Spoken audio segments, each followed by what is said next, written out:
sung in the ancient tongue of Hebrew, Lashawan Kodash, which means the holy tongue.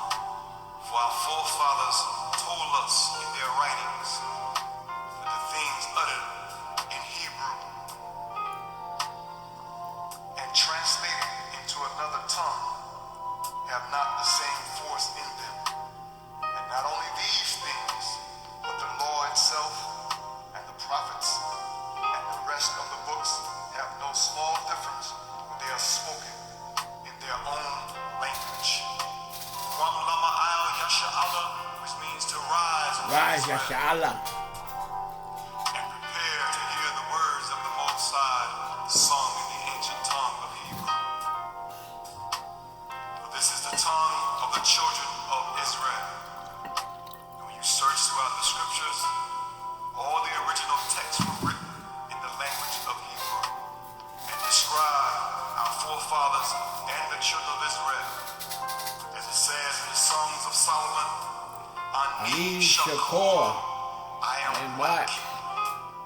All As it praises to also the Most says in High. the book of Revelations, as it describes our Lord and Savior, who you call Jesus Christ, but whose Hebrew name is Yahweh because he is deliverer, to help us in these last days to return back to who we are, the children Of of Israel. Israel. So Prince as you of the prepare power. your spirit The to power of partake Yahweh. of the holy By tongue Shema Mashiach of our Yahushua. forefathers, open your heart, your mind, and your soul, and receive these words in the ancient tongue of our forefathers, the tongue Lashawan Kodash. Kodash, the holy tongue in the language of Hebrew. Shema, which means to listen. Shalom.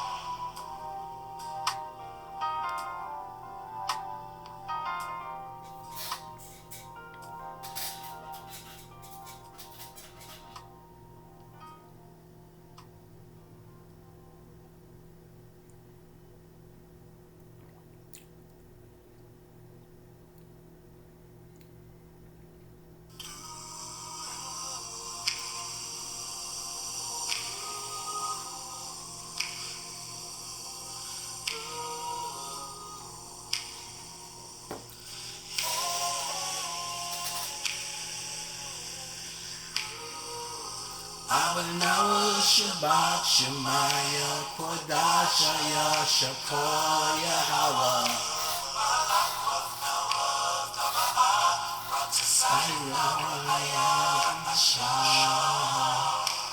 Baratazan Kor Hayah Hashemaya Abanawa Bakum Kawihom Wasalapanawa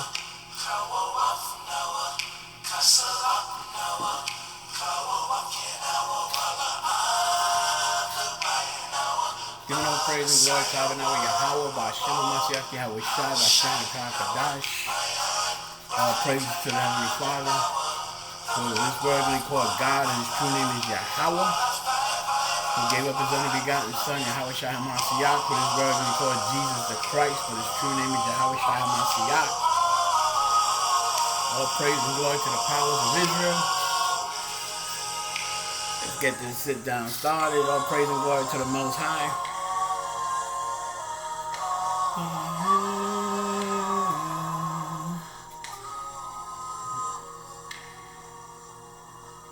All praises. Abba's prayer. Abanawa Shabbat Shemaya Kodasha Yashakar Yahweh. All praises and glory to the Most High God Yahweh by Shema Mashiach Yahweh Shai by Shema Kadash. Dawada Banyasha out of here with another sit down, feeding the flock, the children of Israel.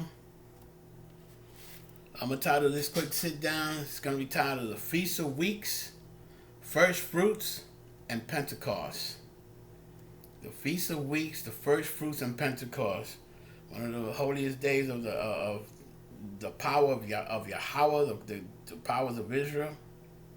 Just bringing out a few precepts covering the Feast of Weeks on biblically how it should be followed, and through the ancient time that it was using different precepts in the New Testament, the Old Testament, the Apocrypha, the Book of Jubilees, so forth and so on.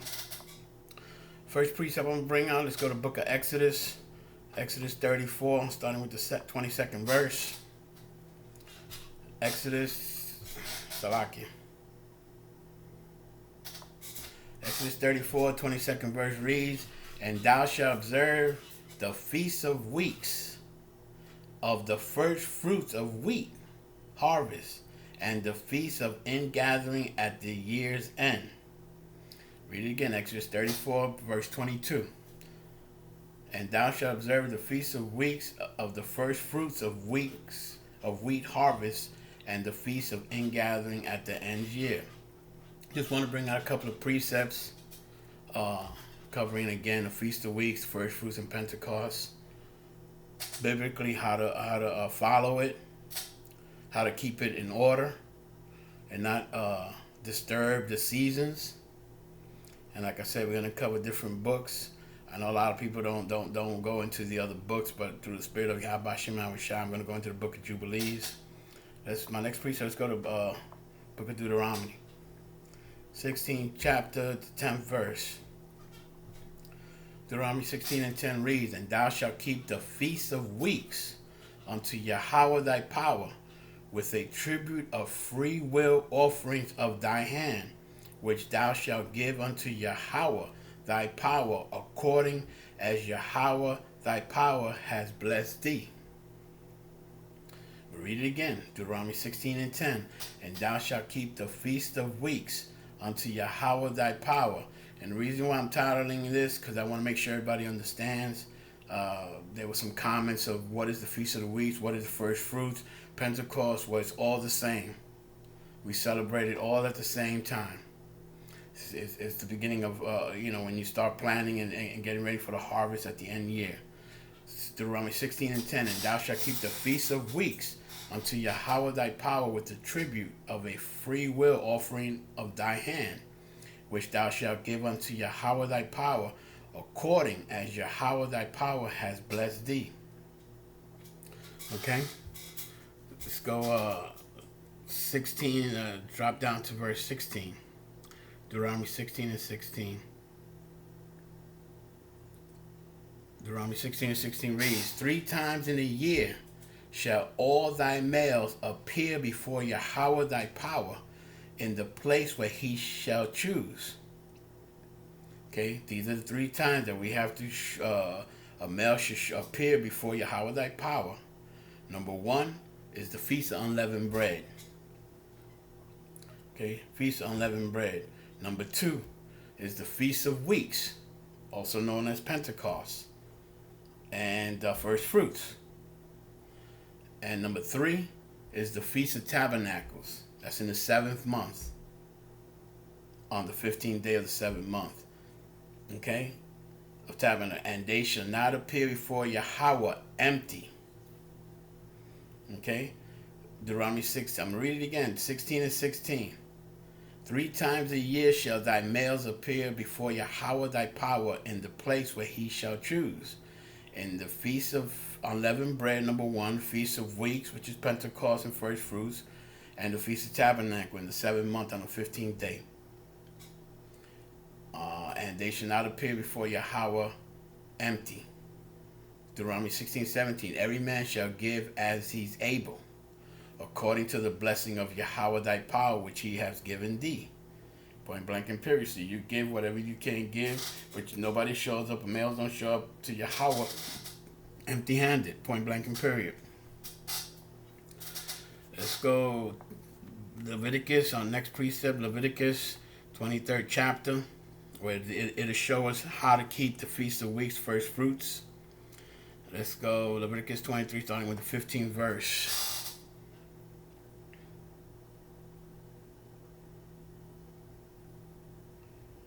Yeah, let's start from the 15th verse. Leviticus 23 and 15. "And ye shall count unto you from the morrow after the Sabbath. Now, which day after the Sabbath is it referring to? Well, if you read the Leviticus 23rd chapter, it talks about the Passover. So it's talking about the Sabbath after the Passover. Okay? Read it again, Leviticus 23:15. And ye shall count unto you from the morrow after the Sabbath, from the day that ye brought the sheaf of the wave offering.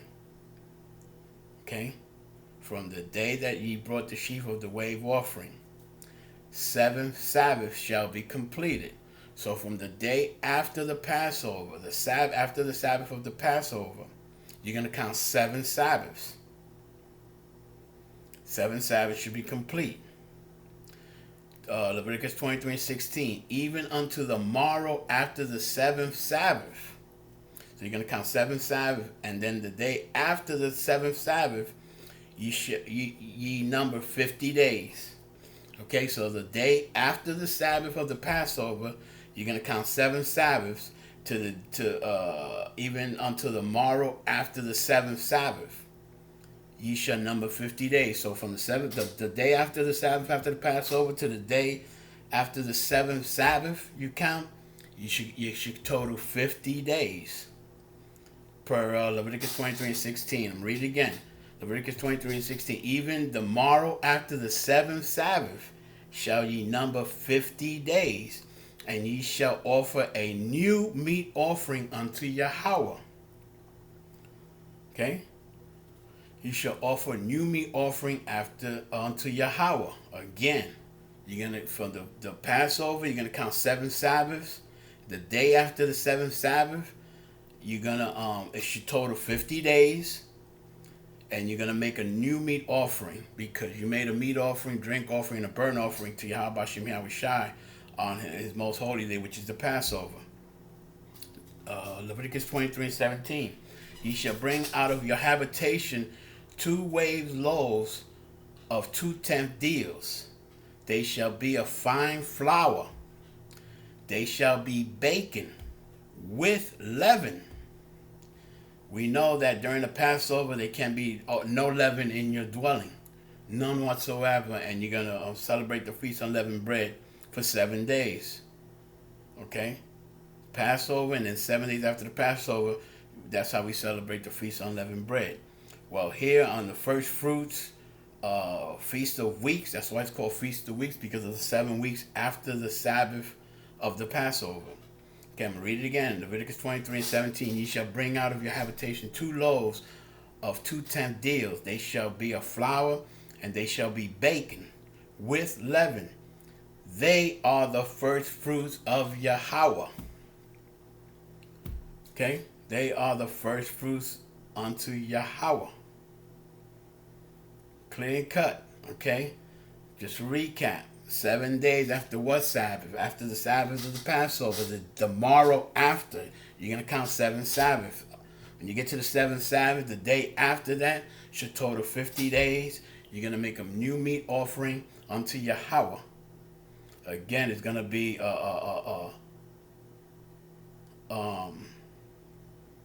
2 loaves. Loaves with 2/10 deals. They should be of fine flour, and they should be baked with leaven.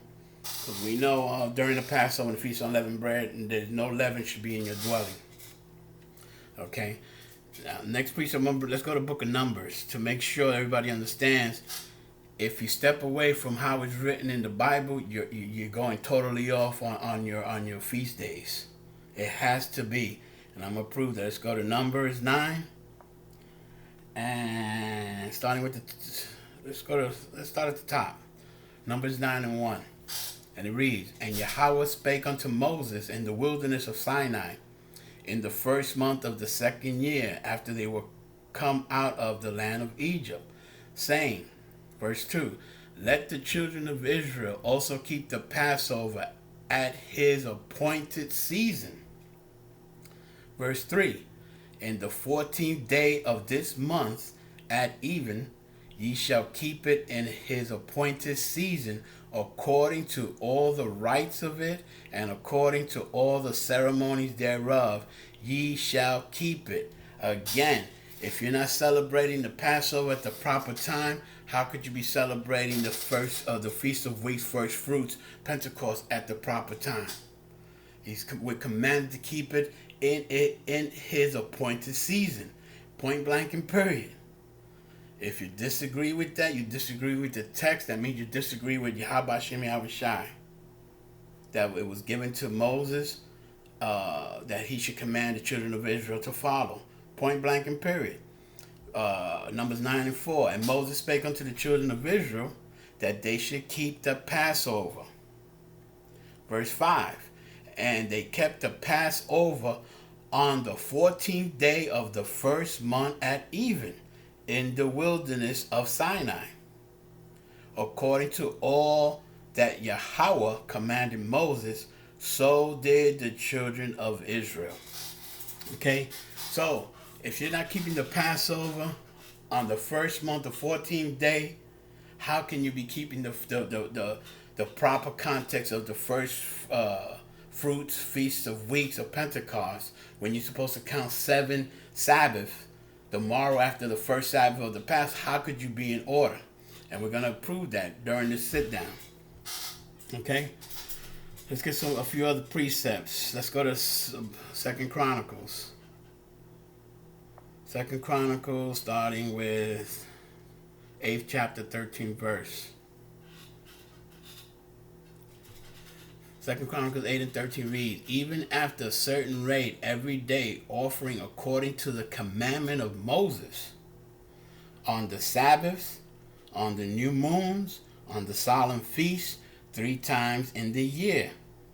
Again, the 3 times in the year, even in the feast of unleavened bread, the feast of weeks, and the feast of tabernacles. Okay?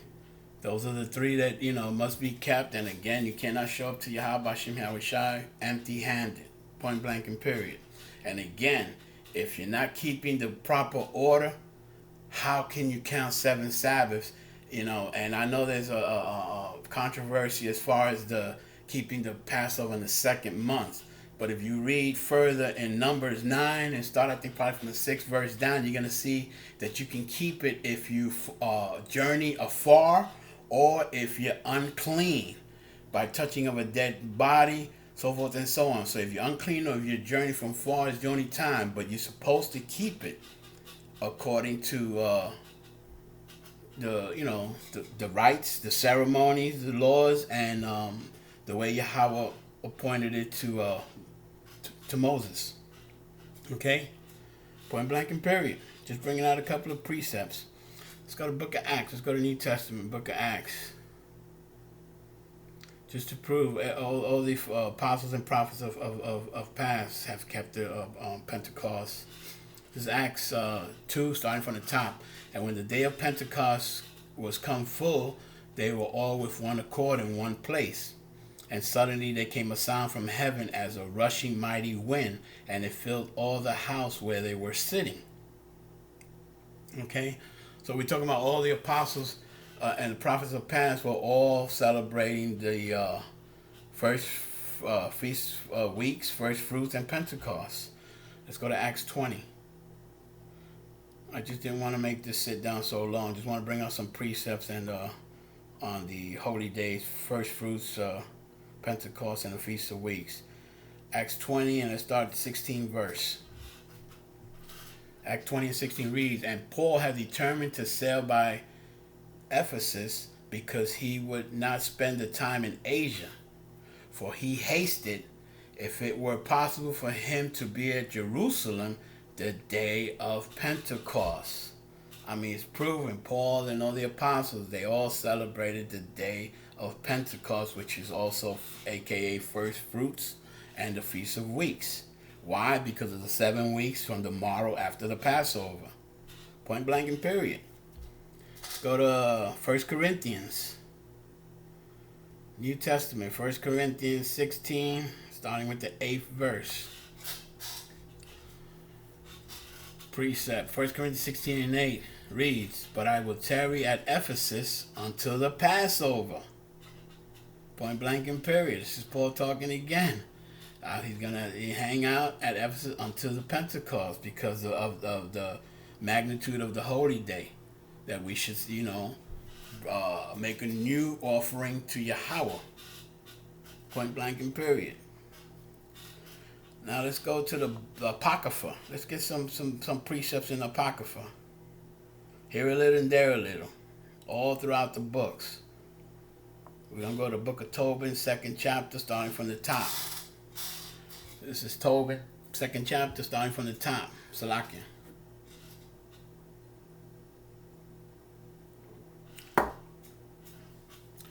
Tobin 2, starting from the top. "Now when I come home again, and my wife Anna was restored unto me with my son Tobias in the feast of Pentecost, which is the holy feast of the 7 weeks."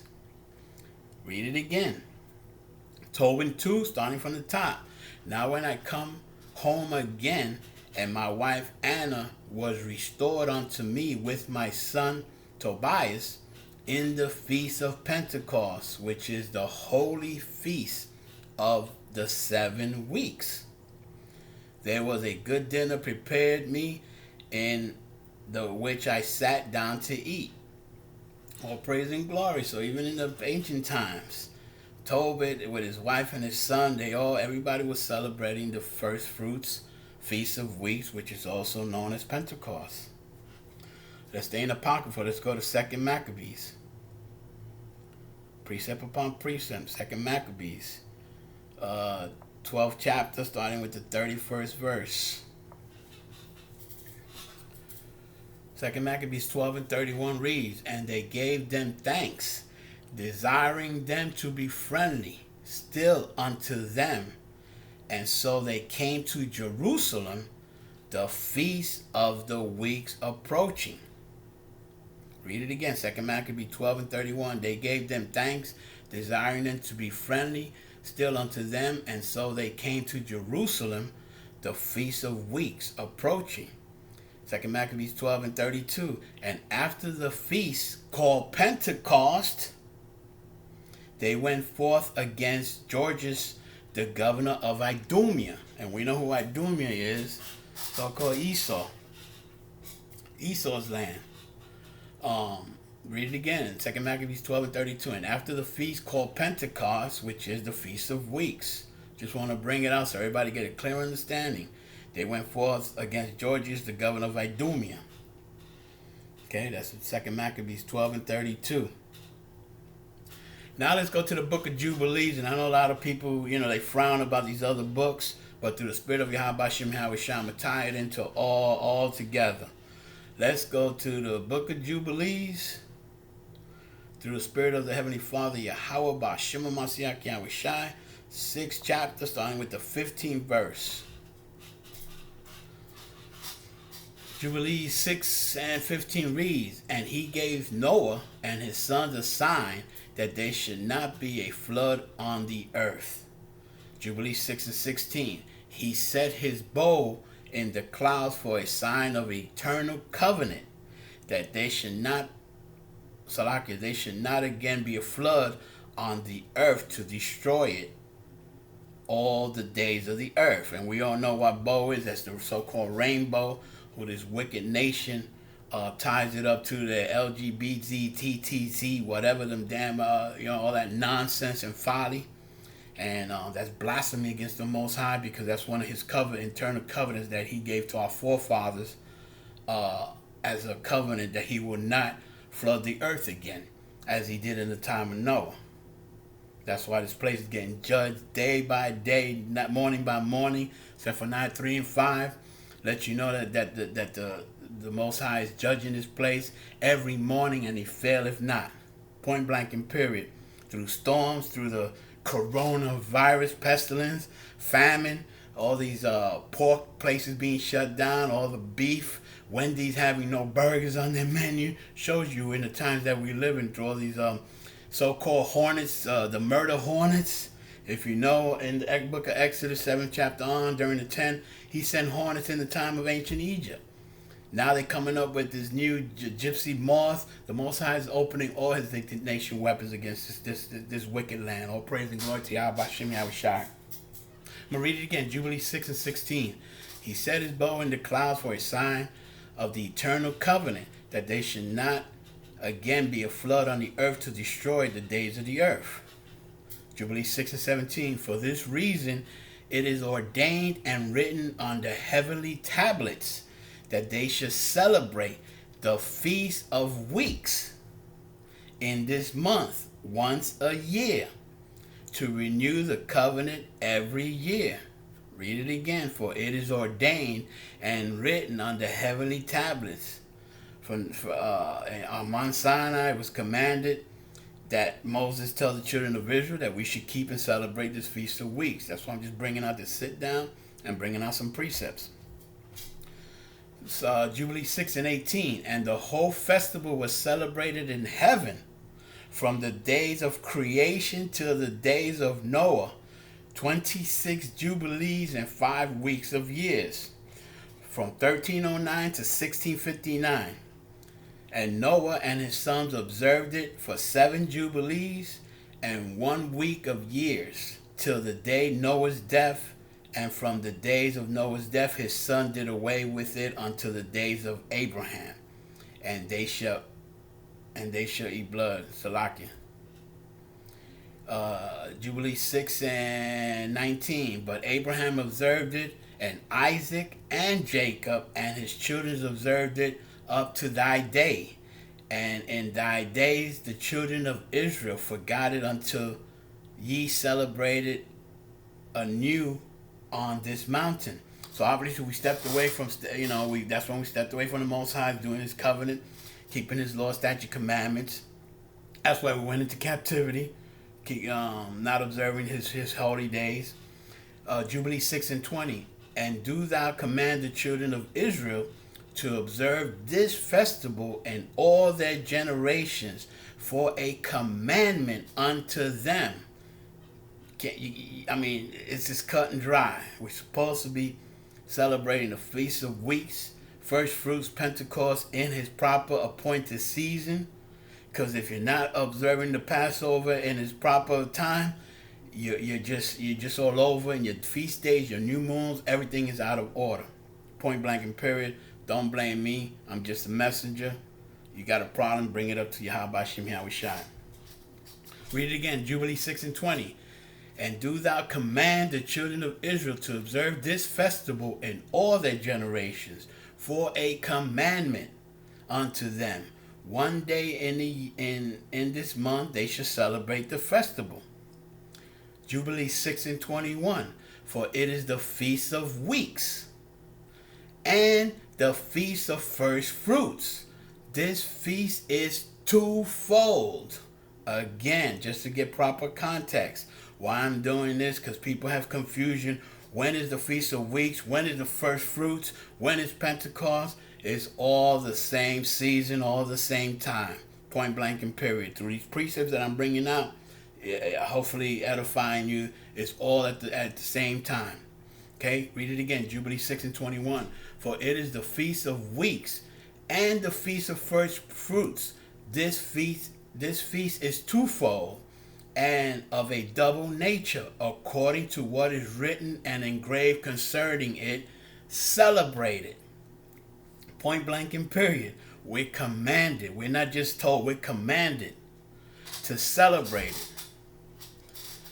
it. Jubilee 6 and 22 reads, For I have written it in the book of the first law. And we cover that. The first law meaning in the book of Exodus and in Leviticus and Deuteronomy. I covered it. Okay, this was written from the Old Testament.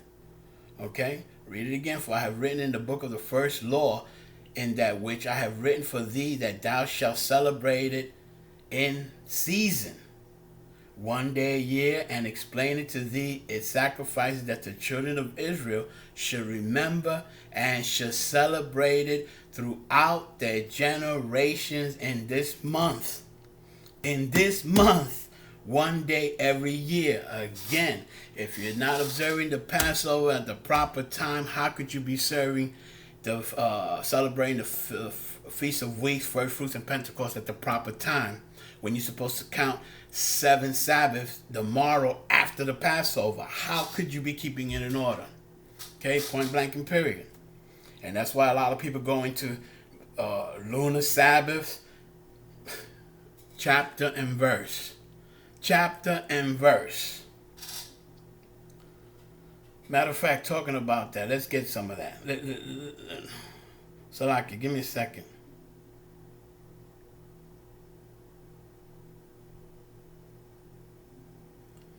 Let's get that.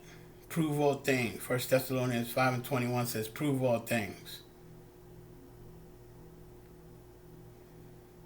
Well, I'm going to stay in the book of Jubilees in the 6th chapter. If anybody has the book of Jubilees, open it up and you can follow along.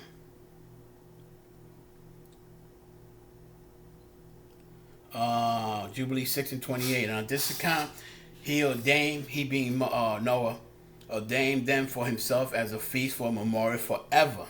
And thus are they ordained. Jubilees 6:29, and they placed them on the heavenly tablets. Each had 13 weeks. From one to another passed their memorial, from the first to the second, and from the second to the third, and from the third to the fourth, meaning the seasons.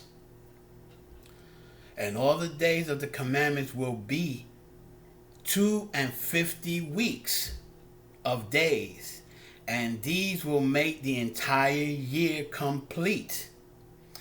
Thus it is engraved and ordained on the heavenly tablets. Again, y'all want to beef against the text? Take it up with Yahweh Shem Yahweh Shai. Jubilee 6:31, and there is no neglecting this commandment for a single year or for year to year. And command thou the children of it, this 32, Jubilee 6:32, and command thou the children of Israel that they observe the years according to this reckon, 364 days, and these will constitute a complete year, and they will not disturb it time from its days or from its feasts. Again, if you're not doing it per the Bible, your feast days, your moons, everything is out of order. Again, Jubilee 6:32, and command the children of Israel that they shall observe the years according to this reckon, 364 days, and these will constitute a complete year, and they will not disturb it from its days and from its feasts. For everything will fall out in them according to their testimony, and they will not leave out any day nor disturb any feast. Just what I said. If you're not observing it at the proper time, how can your Feast of Weeks, First Fruits, Pentecost be in order? This is proving it. I'm bringing it through the scriptures. Jubilee 6:33.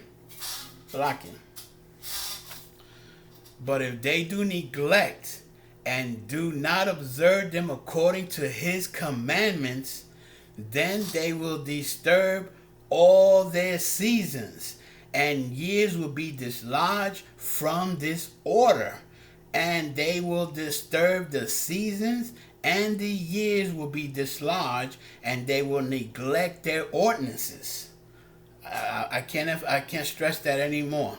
If you're not doing it at the proper time, that the precepts are bringing it out through the time that the Most High gave it to Moses, how could you be in order? That's why there's so much conflict of following the Sabbath, moon Sabbaths and all that. Chapter and verse. Prove me wrong. Jubilee 6:34. And all the children of Israel will forget and will not find the pass of the year. Read it again. And all the children of Israel will forget and will not find the path of the years, and will forget the new moons and the seasons and the Sabbath, and they will go wrong as to all the orders of the year. Can't make this up. Can't make this up. Jubilee 6 and 35. For I know, and from henceforth will I declare it unto thee. It is not my own devising, for the books written before me and on the heavenly tablets the division of days is ordained, lest they forget the feast of the covenant and walk according to the feast of the Gentiles, after their error and after their ignorance. I'm going to read that again because I love the way it sounds. I'm going to read it again. Jubilee 6 and 35. For I know, and from henceforth will I declare it unto thee, and it is not of my own devising. For the books written before me and on the heavenly tablets, the division of days is ordained, lest they forget the feast of the covenant and walk according to the feast of the Gentiles, after their error and after their ignorance. Point blank and period. Jubilee 6, this is through the spirit of Yahweh Shem Shah. Hopefully this will clear a lot of confusion out there about these lunar Sabbath. If you're not keeping it, thus said the Bible, thus said Yahweh Shem Yahweh Shah. Your feast days, your first moon, they all out of order. Point blank and period. Jubilee 6 and 36. For there will be those who will surely make observation of the moon, how it disturbs the seasons, and come in from year to year 10 days too soon. So if you're observing the moon, you're disturbing the season, and it comes in from years to years 10 days too soon. Jubilee 6 and 37. For this reason, the year will come upon them when they will disturb the order and make an abominable day, the day of testimony, for an unclean day and a feast day, and they will confound all the days, the holy with the unclean, and the unclean day with the holy. For they will go wrong as to the months, the Sabbath, the feast, and the jubilees. I'm going to read it again. Hopefully it'll sink into you all you people that want to observe the moon. Matter of fact, I'm going to go back to Jubilee 6 and 36. Open up. If you got the book of Jubilees, follow it. Because there is no such thing as following the moon. That's confusion. It's clear as day. Clear as day. The Most High worked 6 days and he rested the 7th day. Nowhere in the Bible you're told to count this day from the moon day to this day, so that way you have a Sabbath on Tuesday or Wednesday or Thursday, or have your Passover on Wednesday. All this folly and madness. I'm going to bring it out through the spirit of Yahweh Bashem Havashai. If anybody has an issue with the text, send me the comments. Prove me wrong. Prove me wrong. Okay? Prove me wrong. Jubilee 6 and 36. For they will be those who will surely make observation of the moon, how it disturbs the seasons, and come in from year to year 10 days too short. That's why there's no accountability. 52 weeks, point blank, 364 days, no leap year, no nothing. It's cut and dry. Point blank and period.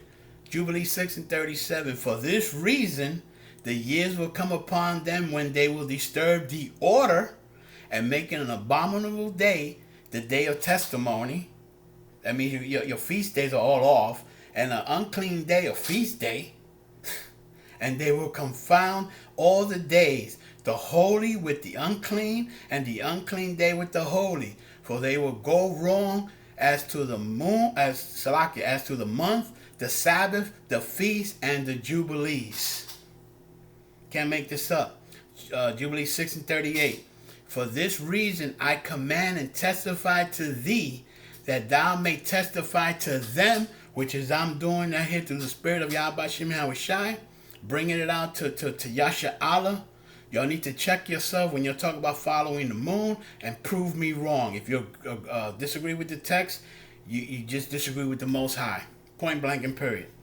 Jubilee 6 and 38. For this reason I command and testify to thee that thou shalt testify to them, and after thy death thy children will disturb them, so that they will not make the year 364 days. Salakia, so that they will not make the year 364 days only. And for this reason they will go wrong as to the new moons, the seasons, the Sabbath, and the festivals. And they will eat all kinds of blood with all kinds of flesh. Can't make this up. Hopefully this is edifying, bringing out the book of Jubilees. Let's move on. I think I hit this enough, and y'all can rewind and watch the lesson again. Prove me wrong. Let's go to Jubilees, the 15th. Let's stay in the book of Jubilees, 15th chapter, starting from the top. Jubilees 15 and 1. And it reads, and in the 5th day of the 4th week of Jubilee, 1979 a.m., in the 3rd month, in the middle of the month, Abraham celebrated the Feast of Fruits. Salakia, Feast of First Fruits of the grain harvest. Salakia. He offered new offerings on the altar, the first fruits of the produce unto Yahweh. A heifer and a goat and a sheep on the altar as a burnt sacrifice unto Yahweh. Their first offerings and their first drink offerings he offered upon the altar with frankincense. It's exactly what I'm burning right now. Praise and glory to Yahweh Hashem Yahweh Shai. Jubilees 15 and 3. And Yahweh appeared to Abraham and said unto him, I am the Most High Almighty. Approve thyself before me, and thou shalt, Salakia, and thou be perfect. All praises to prove all our forefathers of the past celebrated these feast days in its appointed season. Again, if you got any issues with Jubilees, the 6th chapter, read it for yourself. Prove me wrong. Let's go stay in the book of Jubilees, the 22nd chapter, starting from the top. Jubilees 22 verse 1. And it came to pass in the 1st week, in the 44th Jubilee, in the 2nd year, that is the year in which Abraham died, that Isaac and Ishmael, Salakia, that Isaac and Ishmael came from the wells of oath to celebrate the Feast of Weeks.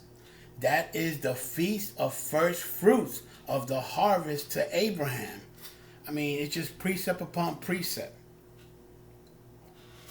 But the point I'm trying to put across, because there's so much confusion in Israel, when is the first fruits? When is the Feast of Weeks? When is Pentecost? When is Sabbath? So forth and so on. I mean, many say that they don't follow the book of Jubilees and all these other books. But if you read, matter of fact, let's get that. Prove all things. Let's go back into the Apocrypha. 2nd Esdras 14, starting with, what is that, 44?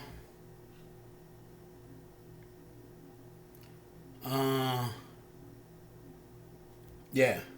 Well, I'm going to start at 42. 2nd Esdras 14 and verse 42. And the highest gave understanding unto 5 men, and they wrote the wonderful visions of the night that were told, which they knew not. And they sat 40 days, and they wrote in the day, and at night they ate bread. 2nd Esdras 14:43. As for me, I spake in the day, and I held not my tongue by night. 2nd Esdras 14:44.